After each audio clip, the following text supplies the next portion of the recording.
नमस्कार मित्रांनो, मी रुपेश 45 मराठी चॅनलवरती आपल्या सर्व प्रिय दर्शकांचे स्वागत आहे। आता आपण बघणार आहोत आजच्या भागात घरोघरी मातीच्या चुली या मालिकेची लेटेस्ट कहाणी काय आहे। तर कशा प्रकारे जानकीला लताबाईच्या घातपाताखाली अटकवली जाते, मग ऋषिकेशचे प्रयत्न जानकीला सोडवण्यासाठी यासाठीचा हा थरकाप आजच्या भागात आपल्याला बघायला मिळतोय। व्हिडिओला शेवटपर्यंत नक्की बघा, नक्कीच तुमचे मनोरंजन होऊन जाईल। तर नवीन आलेल्या मंडळींनी चॅनलला सबस्क्राइब करून पुढील अपडेट्स मिळवण्यासाठी सज्ज रहा। चला तर सुरू करूयात मग आजच्या भागाला। तर आता जानकीला जी चक्कर आलेली असते त्याचं स्पष्टीकरण देताना अवंतिका म्हणते की मेंटल स्ट्रेस होता जानकी वहिनींना, त्याच्यामुळे बहुतेक त्यांना चक्कर आलेली आहे। ही ऋषिकेश एक काळजी करणारा नवरा म्हणून जानकीच्या उशालाच बसून असतो। त्याला जानकीची काळजी लागून राहते, त्याला जानकीच्या विचारांची जाणीव असते। तो नेहमी म्हणत असतो की जानकी या घरासाठी नेहमीच झटत असते, स्वतःच्या जीवाची मनाची पर्वा न करता नेहमी ती घरातल्यांचाच विचार करत असते।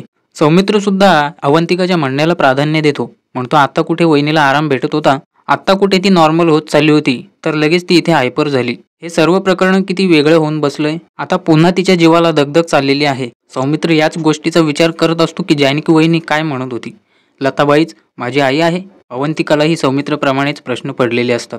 आता लताबाईच जानकी आहे या गोष्टीवर कोणाचाही विश्वास नसतो, पण आता जानकी म्हणते म्हणून त्यांना जानकीवर विश्वास ठेवणं भाग आहे। आता या सगळ्याची शहानिशा होईपर्यंत मालिकेला आणखीन महत्त्वाचे वळण येतच राहतील, पण आता तरी सध्या मालिकेतील सर्वच पात्रांना ही काळजी लागून राहिलेली आहे की लताबाई जानकी वहिनींची आई कशी काय असू शकते। आता या सर्वांचा उलगडा होण्यासाठी मागच्या काही भागांचे आपण विश्लेषण पाहिले असेल तर आपल्या लक्षात येईल की त्या फोटोपासून सुरुवात झाली होती आणि सर्व प्रकरण दडावं म्हणून ऐश्वर्याने खूप प्रयत्न केले, पण तरीही ही बाब आता जानकीपर्यंत पोहोचलेली आहे। हळूहळू अख्ख्या कुटुंबाला हे समजेल की खरंच लताबाईच जानकी वहिनीची आई आहे। इथे घरी नानांना सुद्धा काळजी लागून राहिलेली असते आणि ते सौमित्रच्या मागे लागतात की सौमित्र काहीही कर, पण या सर्व प्रकरणाचा छडा तू लाव, सगळं शोधून काढ।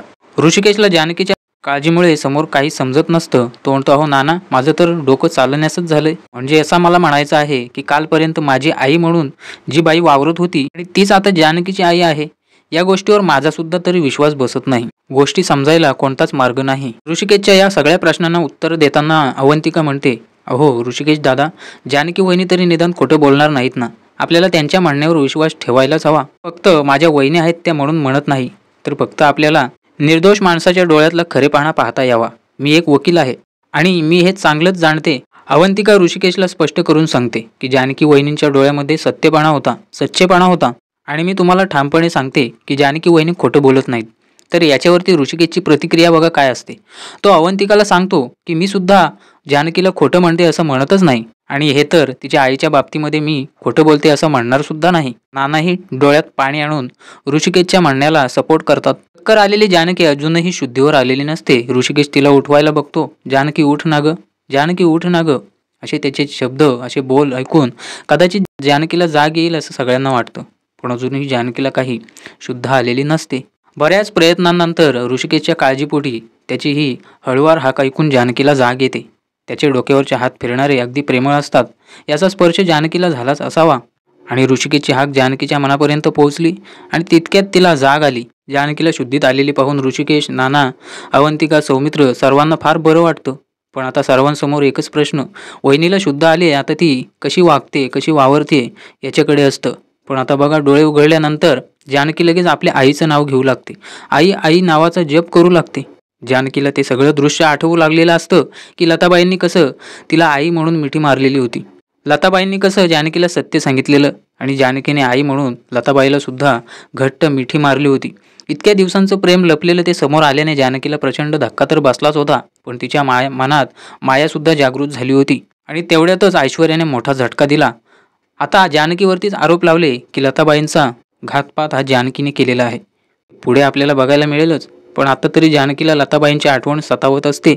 ऋषिकेशने आपला हात देऊन जानकीच्या हातात तिला सावरलेलं असतं, पण तीच जानकी ऋषिकेशचा हात हातात घेऊन आपल्या आईबद्दल ऋषिकेशकडे चौकशी करत असते। ऋषिकेश, माझी आई कुठे आहे, आईला शोधायला हवं, नाहीतर ती ऐश्वर्या आईला त्रास देईल। या काळजीपोटी पुन्हा एकदा जानकीचा जीव वर खाली होत असतो। ऋषिकेश जानकीला धीर देताना म्हणतो की जानकी काळजी करू नकोस, आम्ही शोधावर आहोतच, तुझी आई लवकरच सापडेल। पण जानकी आता कोणाचंही ऐकायला तयार नसते, तिला तिच्या आईला भेटायचंच असतं। ती ऋषिकेशला म्हणते मी सुद्धा तुमच्या बरोबर येईन आईला शोधण्यासाठी। तशाच आजारी अवस्थेमध्ये जानकी धाडकन उठते आणि सर्वांना सांगते की मला आत्ताच्या आत्ता आईला शोधायला हवं, तिला अशी एकटीला सोडून चालणार नाही, नाहीतर तिच्या जीवाला धोका आहे. ऋषिकेश जानकीला सावरण्याचा प्रयत्न करतो, थांबवण्याचा प्रयत्न करतो, पण जानकी काही थांबण्याचं नाव घेत नाही. ती सुसाट आईला शोधायला बाहेर पडायला निघते. सौमित्र आणि अवंतिकाची सुद्धा हाक येते. जानकी वहिनी आराम कर, तुझ्या जीवाला आरामाची गरज आहे. पण आत्ता तरी जानकीचं एकच ध्येय असतं, आपल्या आईला शोधणं आणि तिला ऐश्वर्याच्या तावडीतून वाचवणं. जानकी तशीच बेडवरून धडपडत इकडे तिकडे पडत पडत बाहेर पडते. सौमित्र, अवंतिका, ऋषिकेश तिच्या मागे जातात, पण जानकी काही थांबण्याचं नावच घेत नाही. जानकीला आपल्या आईची ओढ इतकी सतावत असते की आता घरातल्या कोणालाही ती जुमानत नाही म्हणजे तिला फक्त आईला शोधायचं असतं. मात्र घरच्यांबद्दल तिच्या मनातला आदर अजूनही कायम असतो. फक्त यासाठी ती कासावीस झालेली आहे की लताबाईंच्या जीवाला ऐश्वर्यापासून धोका आहे आणि याची चाहूल जानकीला लागलेली आहे. आणि यात सिद्ध होतं की जानकीचं आपल्या आईवर किती प्रेम आहे. भलेही इतक्या वर्षानंतर ती तिला भेटलेली आहे, पण सवाल जवाब न करता आपल्या आईबद्दल प्रेम व्यक्त करताना जानकीने हे दाखवून दिलेलं आहे की आई आणि मुलांमधलं नातं कधीही कमकुवत होत नसतं, भलेही ते एकमेकांपासून दुरावलेले असतील. तर बघा मित्रांनो, आता मी मागाशी म्हणाल्याप्रमाणे इथे घरी पोलीस हजर होतात. जानकी घराच्या बाहेर पण पडत नाही लताबाईला शोधायला, तर पोलीस येऊन जानकीला धडकतात आणि म्हणतात आम्हाला इथे यावंच लागलं.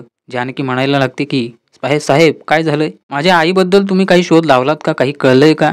तर उलट आता इन्स्पेक्टर साहेब जानकीवरतीच आरोप प्रत्यारोप करायला लागतात की मला हे तुम्हीच सांगा, काही शोध लागलाय का? तुम्ही मला प्रश्न का विचारताय? आधीच आपल्या आईच्या काळजीपोटी घायाळ झालेली जानकी विचारांमध्ये त्रस्त असते आणि अजून इन्स्पेक्टर साहेब येऊन तिला हे असे सवाल जवाब करून त्रास देत असतात. इन्स्पेक्टरांचा प्रश्न असतो की काल तुम्ही एका तळ्याकाठच्या बाईला भेटला होतात का, शंकराच्या मंदिराजवळ? जानकी म्हणते हो, आणि तिला याचा आनंदच असतो. ती सर्वांना सांगते आई नाना पाहिलं ना तुम्ही, इन्स्पेक्टर साहेब म्हणतात त्याप्रमाणे मी माझ्या आईला भेटले होते तिथे. पण आता हे प्रकरण जानकीच्या विरोधात उभं राहतं. बघा मित्रांनो, आता इन्स्पेक्टर साहेब या सगळ्या जानकीलाच गोवतात, तिलाच अडकवतात. तर यामागे ऐश्वर्याचा हात आहे की खरंच पोलिसांना जानकीच्या विरोधात काही सापडलेलं आहे, ते सुद्धा ऐश्वर्यानेच रचलेलं असावं यात काही शंका नाही. पण येणारा एपिसोड आणि आजचा हा चालू असलेला एपिसोड पाहण्यात नक्की मजा आहे. व्हिडिओला शेवटपर्यंत बघा की आता ऋषिकेश जानकीसाठी काय करतोय.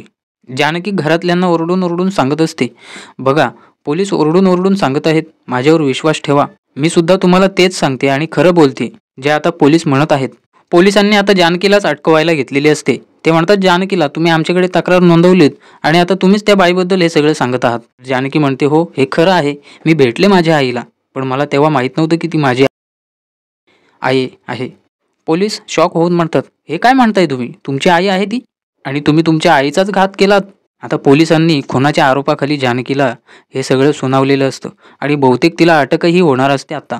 तर मित्रांनो, हा धक्का फक्त जानकीलाच लागत नाही, आता अख्खं कुटुंब शॉकमध्ये असतं. जानकी म्हणते काय म्हणताय तुम्ही, मी खून केला? ऋषिकेश आता याच्यावरती सगळं ऑब्जेक्शन घेऊन म्हणतो पोलिसांना, एक मिनिट थांबा, तुम्ही असं काहीही बोलू नका.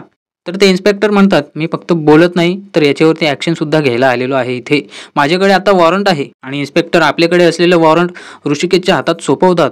याचा धक्का आता सुमित्राला बसतो. आता कुठे ती रिस्पॉन्स द्यायला लागलेली असते. इन्स्पेक्टर आपली जबानी देताना म्हणतात की जानकी रणदिवे यांनी स्वतःच्याच आईला पाण्यात ढकलून मारलेलं आहे, जानकीनेच आपल्या आईचा खून केलेला आहे. ऐश्वर्या तिथे घाबरण्याचं किंवा आश्चर्यचकित होण्याचं असं एक्सप्रेशन देऊन उगाचच ओव्हर ॲक्टिंग करत असते.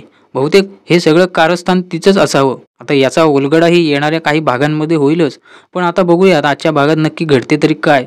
जानकी आधीच आपल्या आईच्या शोधात असते आणि आई भेटण्याआधीच ही खुनाची बातमी ऐकून तिला खूप मोठा धक्का बसतो. तेही मी खून केलाय असं पोलीस म्हणतायत. याच्यावर तर तिचा विश्वासच बसत नाही. जानकी आपल्याकडून स्पष्टीकरण देताना म्हणते हे बघा इन्स्पेक्टर साहेब, मी काहीच केलेलं नाही, हे सगळं खोटं आहे. मीच माझ्या आईचा खून का करेन आणि मला माझ्या आईला भेटायचं आहे. माझी आई करत आता जानकी रडायला लागलेली असते, कारण बघा ही बातमी तिच्यासाठी खूप धोकादायक आणि धक्कादायक असते. सौमित्र आता पुढाकार घेतो. तो स्वतः एक वकील असल्याने जानकी वहिनीच्या बाजूने उभा राहतो. म्हणतो एक मिनिट इन्स्पेक्टर साहेब, तुमच्याकडे काय पुरावा आहे की लताबाईंचा खून जानकी वहिनीनेच केलेला आहे आणि खरंच लताबाईंचा खून झालेलाच आहे?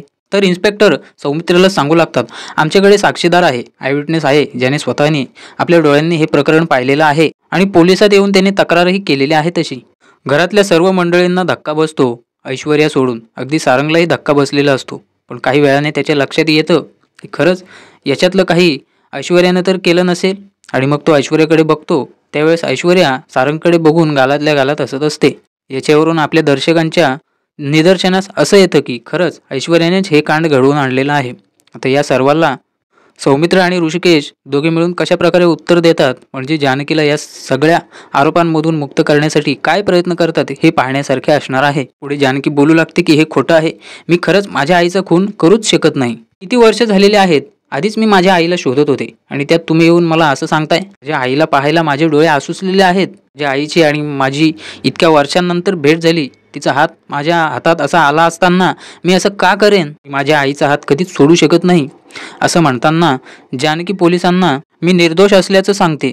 तशाच शॉकमध्ये घाबरलेल्या अवस्थेत जानकी सांगते की खरंच मी खून केलेला नाही, तुमचा काहीतरी गैरसमज होत आहे आणि माझी आई सुद्धा व्यवस्थितच असेल. तुम्ही असे काही आरोप करू नका आणि काही आईबद्दल मला सांगू नका इथे. जानकी थोडी कडक शब्दांमध्येच पोलिसांसोबत बोलत असते आणि म्हणूनच ऋषिकेश जानकीला शांत करतो. म्हणतो जानकी थोडं कालाने घे, शांत हो. शेवटी इन्स्पेक्टर साहेब जानकीला सॉरी म्हणतात आणि अटक करण्याचं सांगतात. म्हणतात लताबाईंच्या खुनाखाली आम्हाला तुम्हाला अटक करावीच लागेल. ऐश्वर्या आणि सारंग एकमेकांकडे बघून हसायला लागतात. ऋषिकेश पोलिसांना थांबवतो पुढे येण्यापासून. तर जानकी सुद्धा म्हणते की खरंच मी खून केलेला नाही, मला माझी आई जिवंत आहे असं वाटतंय.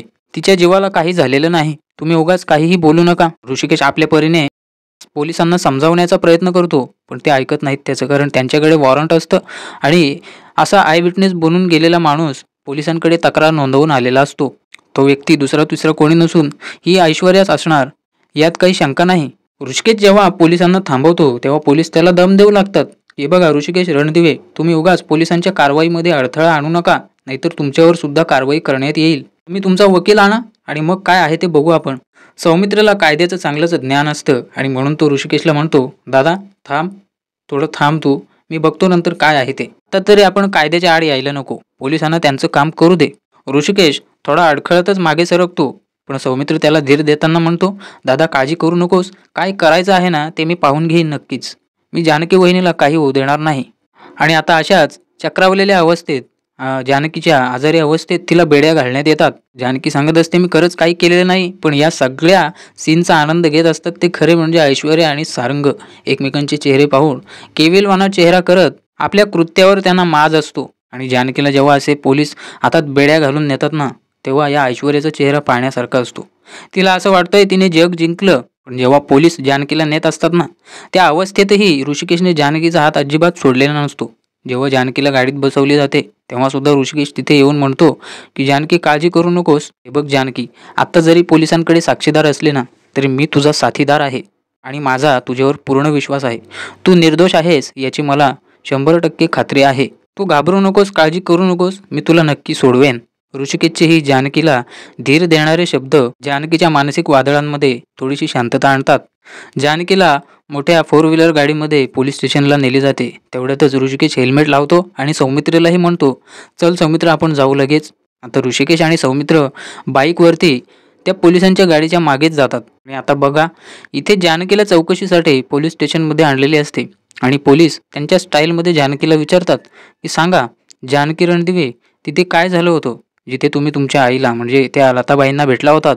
जानकी घडलेला सगळा प्रकार पोलिसांना सांगू लागते की घराच्या बाहेर कसं पडलेलं पत्र मिळालं आणि ते मी वाचलं आणि त्याच्यानंतर जाऊन मी लताबाईंना भेटले तेव्हा मला कळालं की तेच माझी आई आहे. तर पोलीस आता जानकीचं म्हणणं ऐकत नाहीत, उलट ते उलट्या दिशेनेच तिला प्रश्नावली करू लागतात की वा वा जानकी रणदिवे, काय उत्तर आहेत तुमची. म्हणजे त्या बाईने सांगितलं मी तुझी आई आहे आणि तुम्ही लगेच तिच्यावरती विश्वास ठेवला. जानकी म्हणते हो साहेब, मी ठेवला विश्वास, कारण त्या बाईकडे तसे पुरावेही होते. आता मला तिला बाई म्हणता येणार नाही कारण ती माझी आई आहे. पुढे जानकी स्पष्टीकरण देऊ लागते की मी ज्या अनाथ आश्रमात वाढले, लहानाची मोठी झाले, तिथल्या काही महत्त्वाच्या गोष्टी फक्त 2च माणसांना अशा माहिती होत्या. एक म्हणजे मधुभाऊ आणि दुसरी माझी आई. या दोघांनाच माझं आणि माझ्या आईचं नातं काय आहे याबद्दल माहीत होतं. आमच्या अनाथ आश्रमाचे संचालक आहेत मधुभाऊ आणि मला आईने जी काही माहिती सांगितलेली ना ते सगळं मला मधुभाऊंनी फोनवरती क्लिअर आणि स्पष्ट शब्दांमध्ये सांगितलं आणि त्यानंतर माझी खात्री पटली की लताबाईच माझी आई आहे. मधुभाऊंनी दिलेली माहिती लताबाईंच्या माहितीशी बरोबर जुळली होती. तर इन्स्पेक्टर अजूनही जानकीवर विश्वास ठेवत नाहीत. उलट ते आता म्हणतात अहो अशी माहिती आणि पुरावे तर कुठूनही गोळा करता येतात. म्हणजे बघा मित्रांनो, आता पोलिसांचे हे कसले प्रश्न. आता पुरावे जानकीच्या विरोधात आहेत तेव्हा ते म्हणत नाहीत की कुठूनही गोळा करता येतात. पुढे इन्स्पेक्टर म्हणू लागतात की आम्हाला संशय आहे, खरंच ती बाई खोटं बोलत असणार. जानकीने पोलिसांचं हे स्वरूप आता नक्कीच ओळखलेलं असावं बहुतेक, कारण तिच्या चेहऱ्यावर तसं जाणवतं देखील. एक प्रेक्षक म्हणून आपण या सीनचा उलगडा करू शकतो की पोलिसांनी असे विरोधी प्रश्न विचारण्यामागे नक्कीच काहीतरी ऐश्वर्याचं कारस्थान असावं.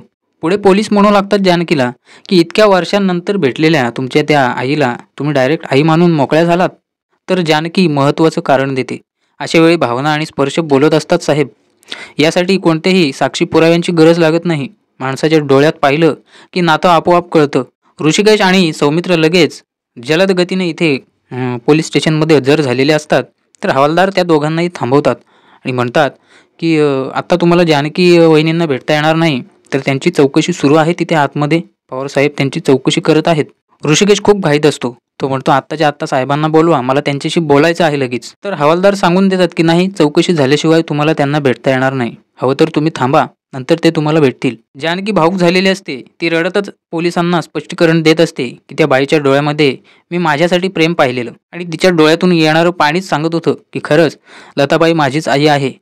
त्या बाईच्या चेहऱ्यावरचं हसू, जेव्हा ती माझ्या डोक्यावर हात फिरवायची, तो स्पर्श, हे सगळं मला ओळखीचं वाटत होतं आणि मला यातून हेच कळलं की खरंच ती माझी आईच आहे. जेव्हा लताबाईंनी जानकीला कशी मांडीवरती झोपवलेली, कुशीत घेऊन झोपवली होती, ते सगळं तिला आठवतं आणि पोलिसांना ती सगळं उघड करून सांगते की खरंच हा स्पर्श माझ्या आईचाच होता. माझ्या आईच्या कुशीत मला शांतपणे झोप लागली होती. एक आई म्हणून तिने माझ्यासाठी अंगाई गायली होती आणि लताबाईंचे सगळे स्पर्श मला ओळखीचे वाटत होते. जानकीच्या शब्दांवर, स्पष्टीकरणावर अजूनही पोलीस विश्वास ठेवत नाहीत. शेवटी ते तात्पर्याला येऊन पोहोचतात आणि म्हणतात तुम्हाला जर त्या बाईबद्दल इतकं सगळं वाटत होतं, मग पाण्यात ढकलून त्यांचा खून का केलात? जानकी सांगते की नाही, मी माझ्या आईला पाण्यात ढकललेलं नाही. तर पोलीस अजून चढाऊ उत्तर देताना म्हणतात हे बघा, आमच्याकडे साक्षीदार आहे, त्याने स्वतःच्या डोळ्याने पाहिलेलं आहे की तुम्हीच तुमच्या आईला त्या पाण्यात ढकललंय. जानकी पुन्हा पुन्हा तेच सांगते की खरंच सांगते, मी हा खून केलेला नाहीच. तर आता महिला हवालदार येऊन इन्स्पेक्टरांना सांगतात की खरंच ऋषिकेश रणदिवे आणि सौमित्र रणदिवे तुम्हाला भेटण्यासाठी बाहेर आलेले आहेत. ते तुमची वाट बघत आहेत, चला लवकर. इन्स्पेक्टर साहेब त्याच रागांमध्ये खुर्च्या आपटतात आणि सौमित्र आणि ऋषिकेशला भेटायसाठी बाहेर येतात. जानकी हात जोडते त्यांच्यासमोर जाता जाता की खरंच इन्स्पेक्टर साहेब, माझ्यावर कोणतेही तुम्ही आरोप करा, पण माझ्या आईला पहिले शोधून काढा. खरंच तिच्या जीवाला धोका आहे. जानकीचंही डोकं काम करत नसतं, म्हणून डोक्याला हात लावून ती तिथेच तुरुंगात रडायला लागलेली असते. आता पोलीस बाहेर आल्यानंतर रणदिवे फॅमिली म्हणजे आता सौमित्र आणि ऋषिकेश त्यांच्याशी बोलू लागतात. सौमित्र म्हणतो मी जानकी रणदिवेंचा वकील आहे, सौमित्र रणदिवे. तर पोलीस या दोघांनाही बसायला सांगतात. सौमित्रची पहिली इच्छा असते ॲडव्होकेट या नात्याने की मला आय विटनेसला भेटायचं आहे, जो जानकीच्या विरोधात आहे. पोलीस लगेच दुसऱ्या हवालदारांना सांगतात की मनोज शिंदे या आय विटनेसला इथे हजर करा. तर तो शिंदे नावाचा आय विटनेस इथे कबुली देऊ लागतो इन्स्पेक्टर साहेबांच्या समोर, ऋषिकेश आणि सौमित्रच्या समोर. पण सौमित्र त्याला आधी बोलण्याआधी थांबवतो आणि रेकॉर्डिंग चालू करतो आणि त्याच्यानंतर त्याची सगळी कबुली आपल्या फोनमध्ये कैद करून घेतो. कारण भविष्यात या सर्वाचा वापर करता येईल याची सौमित्रला आधीच चाहूल लागलेली असते. आणि हा आय विटनेस सांगत असतो की मी बॅनर लावण्याची कामं घेतलेली असतात, ते माझं कामच आहे आणि ज्यावेळेस तिथे खून झाला तेव्हा मी बॅनरच लावत होतो. सौमित्र कसलं बॅनर म्हणून विचारतो, तर ते महाप्रसादाचं बॅनर होतं असं तर हा आय विटनेस सौमित्रला सांगतो. आय विटनेस ज्या प्रकारे सांगत असतो जसं काही त्याने रचून सांगितलेलं आहे. तर मित्रांनो, पुढे तो बोलतो मागून एक म्हातारी ओरडत होती मला वाचवा, मला वाचवा. तर मी मागं वळून पाहिलं तर त्या बाई आहेत ना आतमध्ये पोलीस स्टेशनमध्ये, त्या बाईंनीच त्यांना पाण्यात ढकललं. ऋषिकेशला जबरदस्त चिड येते, तो त्याच्यावरती धावून जातो आणि म्हणतो नीट बोल रे. तर पोलीस आता ऋषिकेशलाच दाब देतात.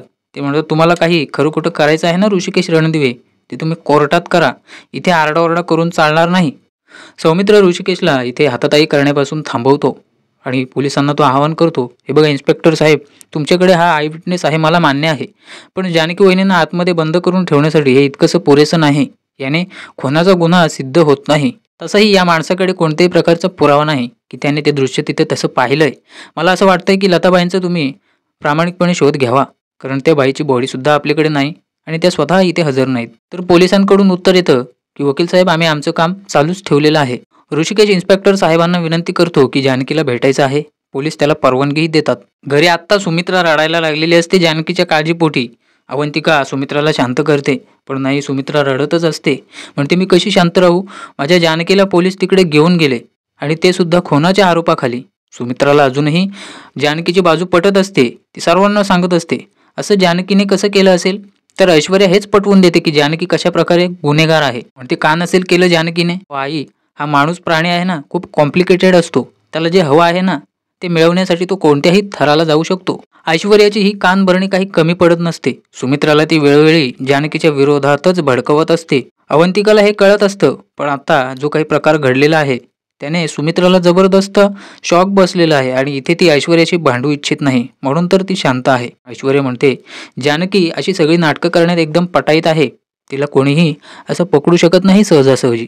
सारंग हा ऐश्वर्याचा गुलाम, तिचा बैल बनून सतत तिच्या मागे पुढे करत असतो. आता तो ऐश्वर्याची बाजू घेऊन सुमित्राला बघा काय म्हणतो. आई, आपल्याला जानकी वहिनी आधी काय म्हणाली होती की ती बाई लताबाई जी आहे ती पार्वती आई नाहीच, आणि आज बघ तिने काय सांगितलं की हीच बाई माझी आई आहे. आणि आपल्याला आता पोलिसांसमोरून काय कळालंय बघ, की जानकी वहिनीच त्या बाईला पाण्यात ढकलून घरी आली. जानकी वहिनीने त्या बाईचा जीव घेतला.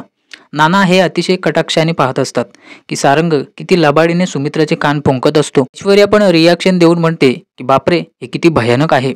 सुमित्राची मन भरणी करण्यासाठी अवंतिका तिथे हजर असते, पण ऐश्वर्या आणि सारंगचे चाळे काही कमी होत नाहीत. अवंतिका सांगू लागते, अहो सारंग भाऊजी, पोलीस काहीही म्हणतील, आपल्या सगळ्यांना माहीत आहे जानकी वहिनी असं काही करू शकत नाहीत. पोलिसांनी फक्त आरोप केलेले आहेत, त्यांच्याजवळ कोणत्याही प्रकारचे पुरावे नाहीत. सौमित्रप्रमाणेच अवंतिका देखील एक वकील असते आणि तिला कायद्याची चांगली जाण असते, म्हणून ती इथे बोलण्यातही पटाईत असते. ऐश्वर्या आणि सारंगची बोलती बंद करण्यासाठी ते पुरेशी आहे. ती ऐश्वर्या आपला आवाज चढवते आणि अवंतिकाला म्हणते आपलं स्वतःचं म्हणणं सिद्ध करण्यासाठी की मागाशी जेव्हा पोलीस इथे काय सांगत होते तेव्हा तू तुझे कान बंद करून घेतले होतेस का अवंतिका? तू नीट ऐकलं नाहीस का ते पोलीस काय म्हणाले? सारंग लगेच ऐश्वर्याला टेकू लावत म्हणतो, एका माणसाने जानकी वहिनीला त्या लताबाईंना पाण्यात ढकलून देतानाचा क्षण पाहिलेला आहे. तो माणूस आय विटनेस आहे, आय विटनेस. तर त्याच्यावर अवंतिका आवाज चढवते आणि सारंगला स्पष्ट शब्दात सांगते, भाऊजी, तो आय विटनेस नाही तर लाय विटनेस आहे. असे खोटे विटनेस असणारे हजार लोक मी रोज बघत असते कोर्टात. तर बघा, अवंतिका तिच्या वकिली पेशाच्या अनुभवावरून या सारंगला चांगलंच सुनावत असते. आत्ता सारंग आणि ऐश्वर्या गप्प झालेले असतात, कारण अवंतिका बोलते, अहो पैसा फेकला ना तर माणसं काहीही खोटं बोलायला तयारच असतात.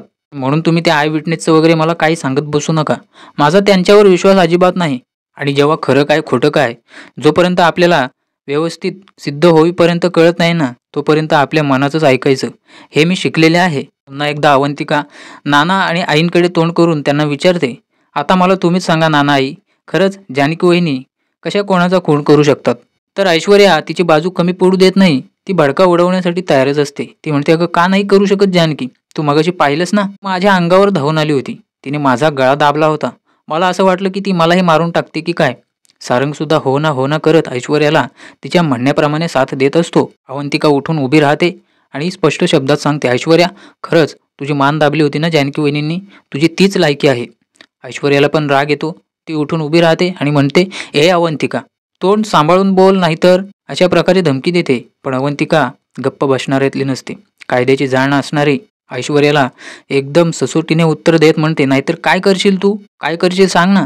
तुझा हा सूड घेण्याचा उद्देश आहे ना, त्याचे वळ अख्ख्या घरावर उठत आहेत. सगळं तू करतेस आणि नंतर आरोप जानकी वहिनींच्यावरती टाकतेस. अवंतिका डायरेक्ट वॉर्निंगच देऊन टाकते की एकदा का जानकी वहिनी निर्दोष सिद्ध झाल्या ना, ऐश्वर्या, मग तुझ्याकडे बघतोच आम्ही लोक. ऐश्वर्या आवाज चढवून म्हणते की काय करणार आहेस ग तू? सांग मला काय करणार आहेस? सुमित्रा दोघींना शांत करते. म्हणते, पुरे करा आता. घरात काय चाललेलं आहे ते बघा. तुमचं काय चाललंय इथे? निदान आमच्या मनाचा विचार करत जा ना कधीतरी. खरंच मित्रांनो, नेहमी सुमित्रा ऐश्वर्याची बाजू घेते आणि मग नाकाभरी पडते. नाक चेचलं का मग ओरडू लागते. आता बघा ही सुमित्रा कशी ऐश्वर्याच्या बाजूने बोलते. शेवटी जानकीलाच दोष देऊ लागते. ती जानकी लताबाईला इथे मी नको म्हणत होते तरी सुद्धा घेऊन आली. तिला पार्वती म्हणून सिद्ध केलं. नंतर आपण काय पाहिलं की खरंच ती पार्वतीबाईच खोटी निघाली. आता मी तरी कसा काय विश्वास ठेवू जानकीवर? या सुमित्राचे ऐश्वर्याने ज्या प्रकारे कान फुंकलेले आहेत त्यातली हवा अजून सुमित्राच्या कानातून काही बाहेर निघालेली दिसत नाही. अजूनही ती जानकीलाच दोषी समजते.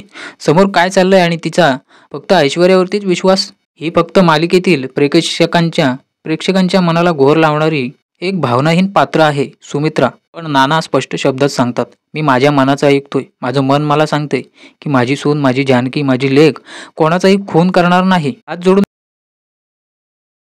देवाकडे प्रार्थना करतात नाना की काहीही झालं तरी जानकी या सगळ्यातून निर्दोष सुटायलाच हवी.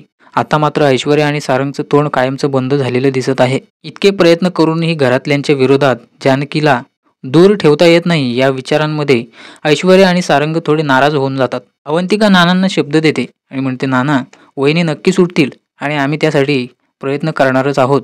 काळजी करू नका.